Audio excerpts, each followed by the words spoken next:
Celebrated games ever released, a series that set the benchmark for first-person shooters, one of the most prolific modding communities of all time, industry leaders in artificial intelligence, visual design, physics, character design, audio, narrative and gameplay, and a piece of software that changed the way we buy games forever. Today, Valve software is synonymous with innovation and quality, but there would never have been any Portal, Team Fortress 2, Left 4 Dead, Counter-Strike or Steam if there hadn't first been Half-Life. On this, the Season 2 premiere of Escape from Mount Stupid, we revisit Black Mesa and City 17 to remind ourselves how a crowbar-wielding theoretical physicist changed the world of first-person shooters forever.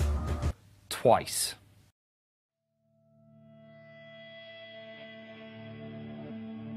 Valve Software was founded by longtime Microsoft employees Gabe Newell and Mike Harrington. Newell, a Harvard dropout, had spent 13 years at the company, producing the first 3 versions of Windows.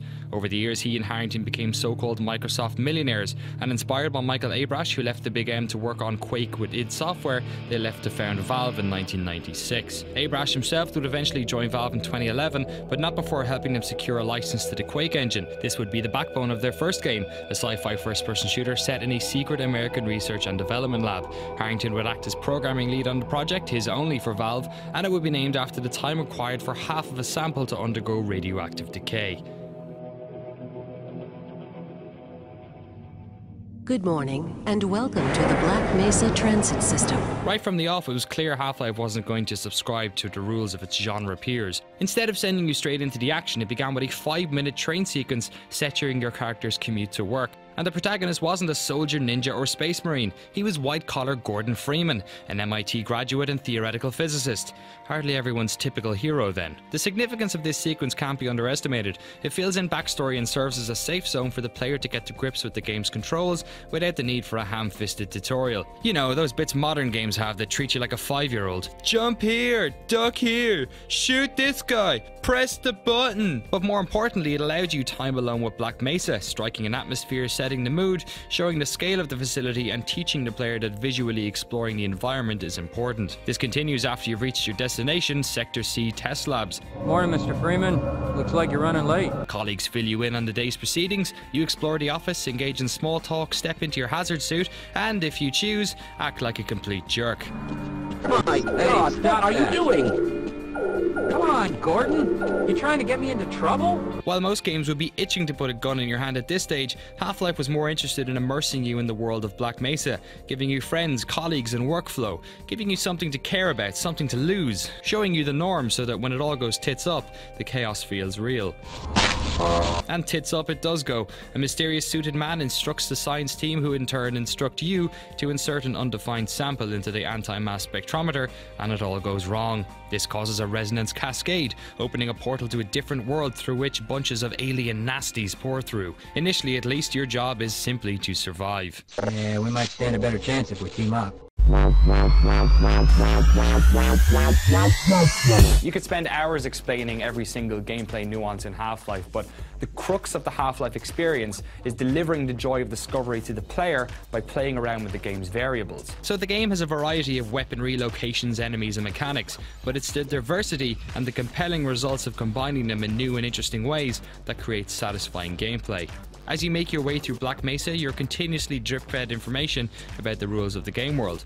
You can get scientists to follow you and open doors, security guards will jump into any firefight, platforming is essential to finding a solution. Headcrabs leap about 10 feet, but pause for a couple of seconds between each jump. Bah! The crowbar is an effective melee weapon, water makes you slide around, Vortigaunts charge for 2 seconds before firing, but they will always hit you in line of sight. Hound eyes have short-range defensive attacks, but are usually found in packs. Trip mines hurt, zombies are slow, and so on. Half-Life arms you with all this information and then changes up variables in the game world, forcing you to think up new tactics. Like, for instance, sticking laser-activated turrets in an area with a water spill, putting hound eyes in places littered with exploding barrels, having a snark nest inside of a tight ventilation shaft, and sticking trip mines to the side of destructible crates or in areas full of headcrabs. These problems force the player to think about new solutions, and it's these solutions that provide the joy of discovery, and there's little more in game design more powerful than that. Even better, these tactics can usually be adopted by the player in battle, and Half-Life does an excellent job of teaching and subtly reminding you of your options. As analytical as I'm getting about all this, it's worth mentioning that Half-Life is frequently hilarious too, and contains some of that rich dark comedy we see in later games, such as Portal and Team Fortress 2. Over the course of the story, you'll see top scientists acting insanely stupid and being killed in some of the most horrible ways imaginable. There's one sequence where you enter an elevator shaft and see this guy hanging from a ladder for dear life. As you frantically scramble up the tight ledges of the shaft, he calls out for help. You climb and jump as fast as you can to get there in time, and if you do, well, he loses his grip and plummets to his death anyway. While a lot of games would do like a press A to save scientist bit and reward you with a power-up or an achievement, Valve just killed the poor bastard. In fact, a large portion of the experience is spent navigating the environment like this, running, jumping, pushing crates, manipulating physics, basically first-person platforming.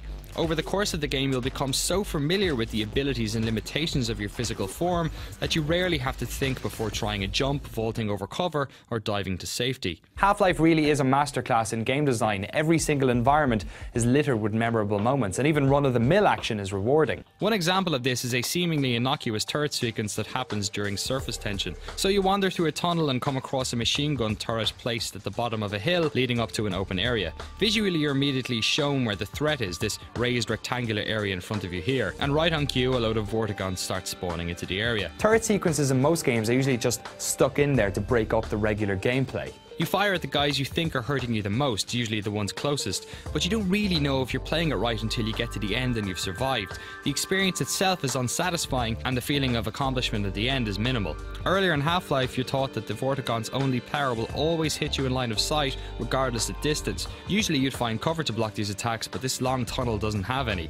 However, they do have a weakness. Their attack needs to be charged, and after hours of killing these bastards, you know the length, sound, and animation of this attack like the back of your hand. So instead of firing wildly into the pack like our Modern Warfare friend, you evaluate and recognize which fort is closest to firing and pick them off in the correct order. Like whack-a-mole, you settle in and find a rhythm as they spawn in faster and faster. Each individual kill is satisfying because not only is your shooting accurate, but you've outsmarted them too. It's also an incredibly well-paced game, and as you make your way through the laboratories all the way to the surface, you learn of the government's secret plan to erase Black Mesa from history along with all of its staff using US Army Marines. These guys are hardly cannon fodder either, as they work together to flank, grenade, suppress and rush you. During the game, you'll make your way through a blast pit encasing a beast who can only detect you using sound, forcing you to crawl and use grenades to distract him. You'll hunt an Ichthyosaur, outsmart a Gargantua, and make your way across the base using an underground rail line. You'll jump, swim, get captured, escape death, and make your way through a residue processing plant to battle helicopters in an open landscape. You'll find yourself dodging tank and sniper fire and arriving in the middle of battles already waging. As the military struggle to deal with the alien invasion and begin to pull out, you'll uncover secret weapons and turn alien tools against their masters. Eventually, with the help of the Lambda scientists, you'll uncover the source of these portals and transport to an alien world with a whole new set of gameplay rules to kill Ninalanth, a sort of massive floating baby. In the end, you're confronted by G-Man, the same G-Man who gave your colleagues the sample in the test chamber, the same G-Man you've noticed time and time again during the game. He explains that his employers, those presumably responsible for setting the game's events in motion, were impressed by Gordon and wished to use his talents again. He gives you a decision: to enter a portal and be called upon another time, or to refuse and face certain death. Wisely done, Mr. Freeman. I will see you up ahead. Online Half-Life's built-in multiplayer mode wasn't too popular, but their incredible mod support more than made up for it. There were hundreds of free single-player multiplayer mods distributed online and via magazine cover discs. They Hunger, Runaway Trains, Science and Industry, Natural Selection and of course Counter-Strike. But we'll talk more about Counter-Strike in a couple of weeks. In May of 1998, Valve bought TF Software, the creators of the Team Fortress Quake mod, with the intent of releasing a standalone Team Fortress game. Team Fortress Classic, a mod for Half-Life, which was basically a port of the original Quake version, came out in 1999, but it would take 8 full years and several iterations for the first retail version to appear. Half-Life's success, both critically and commercially, led to a bunch of ports and expansion packs. Gearbox Software, famous today for creating Borderlands, the Brothers in Arms series, and resurrecting 3D Realms' swan song Duke Nukem Forever, developed a total of 6 Half-Life games between the release of 1 and 2. These included ports of the game to Dreamcast and PS2, the latter of which included co-op expansion Half-Life Decay, contributions to Counter-Strike and Counter-Strike Condition Zero, and the 2 PC expansion packs, Opposing Force, in which you played the part of one of the Marines, and Blue Shift, in which you stepped into the shoes of a Barney. In fact, this guy from the very start of Half-Life. But it took 3 years for Half-Life 2 to rear its head. At E3 2003, Valve showed off bite-sized chunks of their sequel and its incredible graphics and physics engine Source. We could hardly wait. Rise and shine, Mr. Freeman. Rise and shine. In Half-Life 2, Valve had a very simple mission: to make a game better than the best first-person shooter of the day, Half-Life 1. No small task then. The first game was a largely self-contained story, so a sequel could have really been about anything. The direction they chose not only paved the way for the future of the universe, but breathed extra relevance into the actions of the first game, a brief summary of which is this. Gordon's destruction of the alien overlord Ninalath sparked portal storms across the Earth. Zen-like creatures appeared globally, forcing humans to retreat into cities. These attracted the attention of another alien race known as the Combine, who had been invading Zen. This ultimately led to the 7-hour war, in which humanity surrendered in less time it takes to cook and eat a whole turkey. Gordon's old administrator at Black Mesa, Dr. Wallace Breen, negotiated humanity's surrender with the Combine and now acts as administrator for the human race. As if that wasn't bad enough, the Combine implemented a suppression field to stop humanity from procreating. There are no children in Half-Life 2, just empty parks with echoes of children's laughter. Clearly all the unprotected sex had driven them all nuts, so many had decided to take on the Combine by joining the Lambda Resistance movement. These guys identify themselves with the Greek letter lambda, which is actually a symbol for gay rights, which sort of makes the Combine look like an army of white trash homophobes. Your old enemies from the first game, the Vortigons, are now free of their oppressive master and choose to align themselves with the humans. Like the first game, you start Half-Life 2 on a train, placed there by the G-Man for reasons unknown. You arrive on rail to City 17, an unspecified Eastern European city, and one of many used to house humans since the alien takeover of Earth. Towering over the city is one of the planet's new Combine citadels, this one arguably the most important, as it houses the office of Earth's administrator, Wallace Breen. Upon processing, old friend and undercover Combine Barney Calhoun releases you into the city. Like the first game, you spend the first while taking in the tense atmosphere of the city and its terrified inhabitants. Eventually you start being chased, but just as you're captured, a friendly face appears. Ha, no you don't! Dr. Freeman, I presume. Alex Vance, daughter of this guy, Eli Vance from the first game, sort of acts like your love interest from here on out, though she does most of the talking. Man, a few words, aren't you? She brings you to the lab of another old colleague, Dr. Isaac Kleiner, where you meet an old friend, your hazard suit. Kleiner, Calhoun and Vance are all part of the Lambda Resistance, and buoyed by your arrival, plan to strike back at the Combine. Just like in the original, most of the joy of playing Half-Life 2 came in the variety of weapons, enemies, environments and mechanics, and the compelling way in which the game combines them, forcing the user to come up with solutions to these new problems and giving them a wallop of the joy of discovery in the process. For instance, early on in the game you come up against manhacks, these tiny mechanical hummingbirds bearing nasty rotary saws. Initially all you have to combat them is the crowbar or your pistol, which is limited ammo. But just when ammo becomes plentiful and you get good at hitting them from range, the game drops you in a room full of exploding barrels and loads them with the bastards.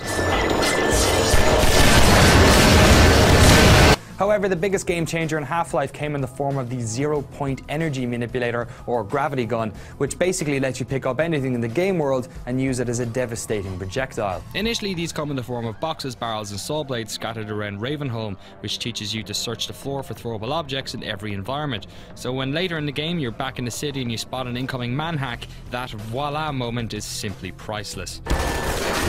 But there was something else even more satisfying about these moments in Half-Life 2, and a lot of that has to do with the game's engine. Source was capable of making complex equations about physics in the game world, from gravity, momentum and object collision to how light interacts with objects, fluids and the protagonist's retina. This gave Half-Life 2 a less rigid feel than its predecessor and disconnected the player from its mechanics. Valve utilised this to create some of the most hilarious gameplay of the day, with multiple ways to kill enemies, domino-style explosions and the brilliant toilet kills from Half-Life 2 Deathmatch. Half-Life 2's campaign was genuinely magnificent and jam-packed with memorable moments from start to finish. The boat-powered battles through the city's canals, the horror of booby-trapped zombie-infested Ravenholm, the incredible discoveries in air battles as you drive down the coast, killing an antlion queen and commanding an army of her bastards in Denova Prospect, and the incredible journey through the Citadel with your bugged-out gravity gun that can suddenly pick up people! The game ends with you and Alex defeating Wallace Breen on top of the Citadel, resulting in an explosion that would surely kill you both, if not for a certain G-Man. Time, Dr. Freeman? Is it really that time again? It seems as if you only just arrived. Once again, he pulls you out on behest of his employers, once again offering little explanation as to why. Valve then released 2 episodic standalone sequels for Half-Life 2, part of a trilogy that's yet to be completed. Episode 1 started with the Vortigaunts breaking you free of the G-Man's control and saving Alex from the explosion. The combined attempt to use the destruction of the Citadel to send a distress call back to their homeworld. You make a copy of this message and free the city just as the Citadel detonates, opening a massive expanding portal through which Combine reinforcements hope to come through. Alex is alongside you for most of the episode, and in terms of narrative it delivers a lot, but overall it's probably the least satisfying of the games. Episode 2 has you and Alex frantically travelling cross-country to the White Forest Resistance base. This game introduced hunters, incredibly intelligent miniature striders, which were a joy to battle. And then there are the Combine advisors, highly intelligent telepathic slug things who masterminded the occupation of Earth. Episode 2 had some of the best open battles of the series, including an amazing finale, which saw you battle off waves of incoming Combine while you protect the White Forest base. In the end, the Resistance successfully launches a rocket and closes the portal. A message from fellow scientist Judith Mossman points to the location of the Borealis, an experimental ship from Black Mesa's scientific rivals, Aperture Science. Yes, that Aperture Science. The ship, which one day suddenly vanished into thin air with a part of the surrounding dry dock, is said to contain something of significance, though what that may be you're never told. And just as you and Alex plan to travel to the mysterious vessel, 2 advisors float in and kill Eli before Doc has a chance to chase them away. Though the episodes contained as much if not more story than the original game, their pacing felt a bit off and the length of time required to develop them took Valve by surprise. Over 4 years later, the fabled Episode 3 has never been seen, though many have pointed out that Portal is in fact part of the Half-Life universe and may be setting up a larger sequel in the form of Half-Life 3. Though Half-Life 2 lives on in the incredible mods such as Source Sandbox Gary's mod and upcoming Half-Life 1 fan remake Black Mesa, the community pines for the return of Gordon Freeman. Will 2012 finally be the year we see something about it? Well, will it? Gabe? So, what do you guys think? Will we actually see Half-Life 3 this year? Will the worlds of GLaDOS and Freeman collide? Will 2012 Gordon Freeman lose the thick-rimmed glasses for fear of being called a hipster? Let us know what you think in the comment box below, or feel free to contact me directly using TwitFace. Thanks guys for watching the first episode of Season 2 of Escape from Mount Stupid. I am so sorry it's this long. It's Half-Life, I couldn't help myself. This is part of a 6-week run, so we've got 5 more episodes coming every Monday for the next 5 weeks, including the next one, which is about this.